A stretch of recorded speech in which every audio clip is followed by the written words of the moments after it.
In this short video, I'm going to show you how you can calculate your full-time equivalent salary.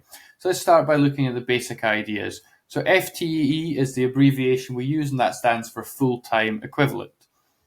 Now, if we were to say that you're on 0.5 FTE, that would mean you would be working half of the hours of a full-time employee. So we often put a fraction before FTE representing the fraction of the hours that you work compared to a full-time employee would.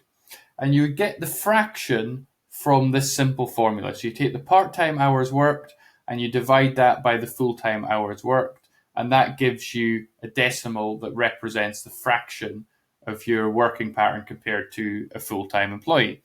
So let's do an example. Let's say that a part-time employee works 24 hours a week instead of 40 hours, where 40 hours is the full-time employee. So you would calculate the FTE fraction by taking the 25, which is the part-time hours, dividing that by 40, which is the full-time, and that will give you the decimal 0.625. So you could say this employee is a 0.625 FTE employee. However, we had a more complicated working arrangement. For example, you're working so many hours one week and more hours the next week, or some other complex pattern. You would tend to use this formula, where you would take the part-time hours over an entire year and divide by the full-time hours in an entire year. That's much more complicated. It turns out there is, on average, 2,087 full-time hours in a year working 40 hours a week. So that calculation is fairly tricky, and only use that for complex arrangements. So let's look at how you can convert this fraction into your salary. So let's say you got paid 24,000 and are a 0.8 FTE employee. So that's, approximately 4 out of 5 days.